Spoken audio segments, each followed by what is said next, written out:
Bonjour à toutes et à tous et bienvenue dans votre magazine quotidien Smart Education.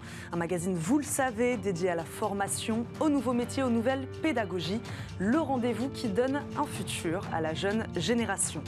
Le marché de l'automobile cherche sa nouvelle flotte de candidats. C'est pour cela qu'il y a quelques jours, le Volkswagen Group Retail France accueillait la première promotion de sa Fleet Academy, une formation qui a pour objectif de préparer les jeunes au métier de vendeur automobile. Vendeur pour un segment bien précis d'ailleurs, celui de la vente aux entreprises. C'est aujourd'hui un pôle essentiel de rentabilité pour le groupe. Nous en parlons aujourd'hui avec Jean-Philippe Juvin, directeur de la branche véhicule neuf de VGRF. Il est notre invité. Bonjour. Bonjour. Bienvenue dans Smart Education. Merci. Jean-Philippe Juvin. Merci beaucoup de nous accompagner. Déjà, première question, comment s'est déroulée cette première rentrée? Je le disais, qui a eu lieu il y a quelques jours.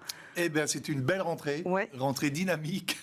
C'était une belle rentrée. D'abord, c'est toujours intéressant de voir 12 jeunes qui viennent de tous horizons, quand je dis tous horizons, de toute la France, mais de tous horizons aussi professionnels, devant le directeur général de VGRF, qui devait leur accorder quelques minutes, qui a dû leur accorder 1h30. Donc, cette discussion, non, c'était vraiment sympa. Expliquez-nous quel est le point de départ, comment est né ce projet de Fleet Academy. Alors, il faut partir un peu loin, si vous voulez bien. Le marché de l'automobile, vous le savez, il est en pleine évolution, en pleine mutation. Les véhicules électriques, les véhicules thermiques. Et puis, il y a une autre évolution aussi qui fait que les véhicules sont déjà assez chers, mais vont devenir peut-être de plus en plus chers. Et que le particulier, vous et moi, qui voulons acheter une voiture à titre particulier, ça devient un peu compliqué. À côté de ça, les entreprises qui recrutent, qui ont parfois du mal à recruter, peuvent se servir du véhicule comme moyen d'attraction. Ce qui fait que le marché de ce qu'on appelle du B2B, de la vente aux entreprises, ou le marché fleet... Donc on s'oriente aujourd'hui plus facilement vers du B2B. Alors, Volkswagen Group Retail France, nous, on est un groupe de distribution. Un groupe de distribution, on est à 76 concessions sur toute la France, et on représente les marques du groupe Volkswagen. 8 marques, c'est ça? Alors, c'est ça. Alors, on peut même en mettre une 9e. Seat. On peut y mettre Seat Mo, mais ça, vous ne connaissez pas parce que ce sont les trottinettes et les scooters. Mais ça devient très, très important. Seat, Cupra, Seat Mo, Volkswagen Utilitaire, Audi, Porsche et Bentley, puisqu'on a la chance d'avoir ce pôle Porsche et Bentley. Et donc c'est pour ça que vous avez fait le choix, je crois, d'orienter dès le départ cette formation vers la vente aux entreprises. Oui, parce que quand on regarde un peu en arrière, dans les années 2010, en tout cas dans les marques du groupe Volkswagen, dans ces marques-là, les ventes aux entreprises représentaient à peu près 25% des ventes totales. Aujourd'hui, c'est 50%, et chez VGRF, c'est presque un peu plus de 60%. Donc, vous avez raison, on a compris qu'il fallait s'orienter vers ce marché, et donc il fallait consolider. On n'a pas attendu, bien évidemment, nous sommes déjà présents sur ce marché. On a organisé nos ventes à Fleet avec une organisation centralisée pour les très grosses entreprises. Mais en fait, on s'aperçoit qu'on manque de vendeurs pour aller voir les PME, PMI, et surtout, on manque de vendeurs pour aller voir les artisans, les commerçants, le boucher du coin, le fleuriste, qui ne sont jamais visités, qui n'ont pas le temps d'aller en concession parce qu'ils ont un métier qui leur prend toute la journée, et que nous n'étions pas présents sur cette clientèle. Et on s'est dit, il faut le faire, mais il faut le faire avec des jeunes. Donc, manque de main-d'œuvre sur ce segment-là, vous diriez sur le marché, pénurie de main-d'œuvre sur ce segment-là, ou chez vous, dans votre groupe? Je parle du groupe que je connais bien, VGRF. On a aujourd'hui, sur 400 vendeurs, on a 80 vendeurs dédiés à la Fleet. Vous voyez que c'est peu quand je viens de vous dire que 60% des ventes de VGRF, c'était à les Fleet. Donc, on a un décalage. Ça, c'est une évidence. On sait que ce marché va continuer à évoluer. Donc, il faut qu'on soit présent. Historiquement, quand vous commenciez dans le métier de l'automobile, vous commenciez comme prospecteur, jeune vendeur confirmé. Puis après de longues années, le Graal venait, vous étiez vendeur société, vendeur Fleet. Nous, on a pris le pari de dire on va faire ça avec des jeunes. Des jeunes qui ont un bac plus 2, qui ont au moins tous la même qualité, envie d'eux. Donc cette formation, elle s'adresse aux jeunes qui ont de l'expérience ou qui en ont un peu moins. Moi, ma question, on reçoit beaucoup dans cette émission d'entreprises aujourd'hui qui s'engagent sur la création de parcours de formation. Ils ont envie eux-mêmes de former leurs futurs salariés. Vous, qu'est-ce que vous vous êtes dit? Quelle expertise vous pensez pouvoir apporter en tant qu'entreprise, justement, et non pas en tant que spécialiste de la formation?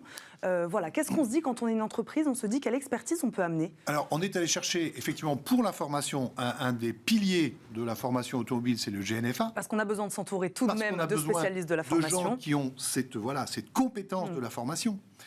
Mais la formation, au sens théorique du terme, elle ne suffit pas. Et il faut que nous leur apportons, à travers ce contrat en alternance, dans les concessions automobiles, des réponses au quotidien. Comment va-t-on s'adresser à un client ? Quand on lui parle de fiscalité, il faut savoir différencier un grand chef d'entreprise à qui on peut parler de TCO et un artisan à qui on va parler de coûts de détention. Tout ça ne s'apprend pas dans une formation purement théorique. Donc il fallait le GNFA, notre partenaire pour la formation, et il fallait l'expertise du métier, du terrain, du quotidien des concessions pour leur amener ça.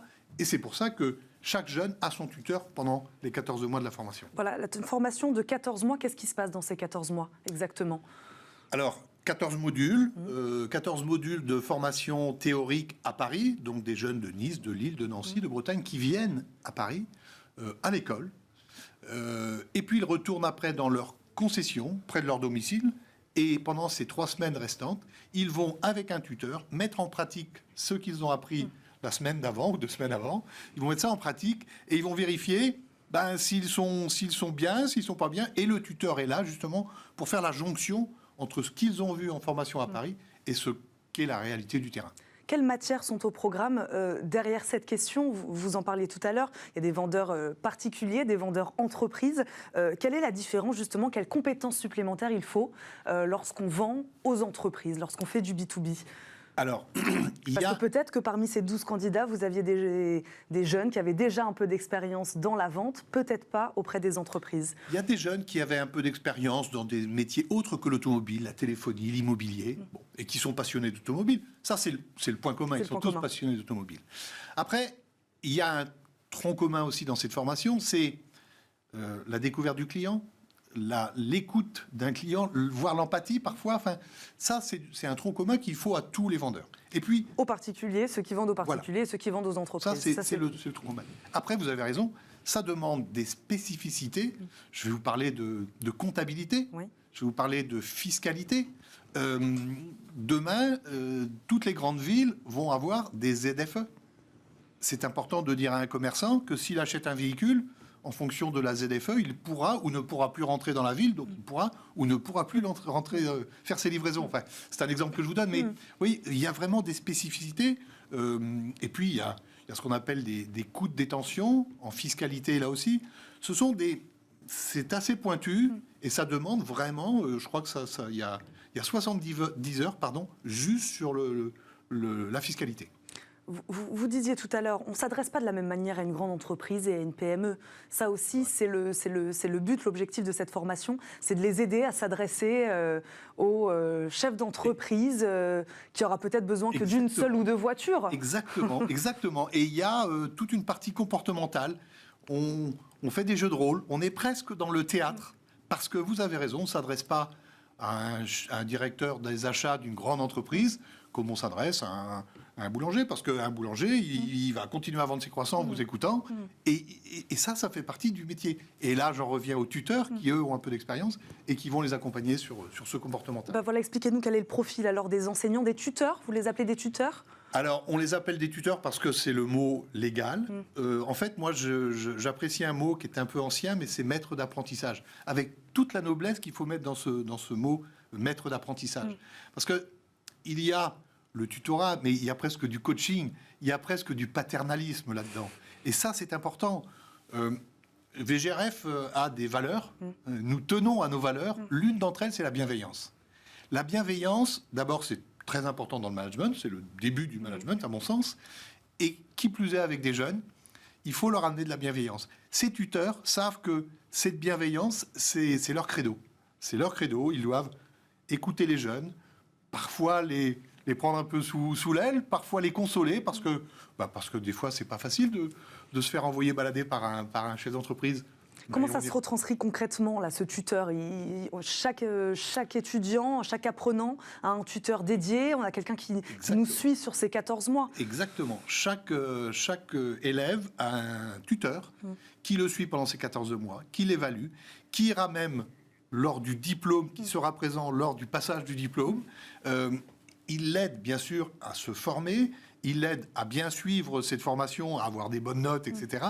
Et puis, il l'aide aussi en lui donnant des petites ficelles, des petites combines, parce qu'il a cette expérience. Donc, pour répondre à votre question, c'est en général des gens qui sont vendeurs depuis plusieurs années. Qui sont en poste. Qui ont cette appétence pour coacher, pour accompagner. Parfois, ce sont déjà des gens qui sont déjà managers et qui ont demandé, qui ont levé la main pour dire « moi, j'ai envie d'être tuteur d'un des jeunes ». Donc, c'est très important. Et donc, à la rentrée, il y a quelques jours, ces apprenants, ces étudiants ont fait la rencontre de ceux qui allaient les accompagner pendant ces 14 mois de formation. Alors, on ne l'a pas fait ce lundi, on l'avait fait par visioconférence, par Teams, pour des raisons de coût. Hein. Je vous avais compris que certains viennent de toute la France. Par contre, il est prévu de les faire d'abord en rentrant dès cette semaine-là. Ils vont retrouver leur tuteur. Et puis, régulièrement, oui, on les fera venir pour évaluer le binôme. Vous disiez tout à l'heure en présentiel, c'est important tout de même que ces élèves, aujourd'hui, avec la multiplication des cours en distanciel, c'est tout de même important pour vous de garder ce contact, de les faire venir sur place, ces apprenants. Oui, d'abord parce que on a appelé ça la VGRF Fleet Academy. Derrière ça, vous voyez bien qu'il y a une notion d'équipe. C'est première promotion. Et c'est une promotion qui va... Et puis ils sont 12. Et puis voilà, ils sont 12 comme une équipe en plus. Bon. Et puis il y aura une deuxième promotion et une troisième promotion. Donc oui, il faut qu'ils se retrouvent. Et puis d'abord, le GNFA est à Paris, donc ça les amène à venir à Paris. Et on n'imaginait pas faire quelque chose uniquement en distanciel. C'est pas possible.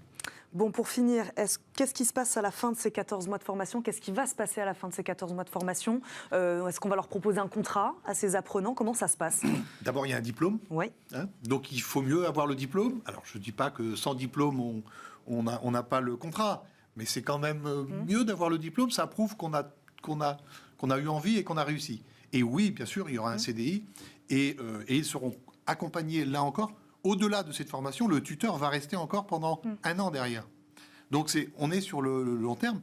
Donc, un contrat en CDI dans la concession dans laquelle ils faisaient leur alternance. Oui, et en général, à côté de leur domicile. Et bon, on va terminer là-dessus. Merci beaucoup, Jean-Philippe Juvin, d'avoir été avec nous. Aujourd'hui, je rappelle, vous êtes directeur de la branche véhicules neufs chez VGRF. Merci beaucoup de nous avoir parlé de cette Fleet Academy et de cette nouvelle promotion donc de 12 candidats que vous avez tout juste accueillis. Merci beaucoup d'avoir été avec nous. Merci à vous de nous avoir suivis. On se retrouve très très vite pour un nouveau numéro de Smart Éducation. À très vite. Ciao.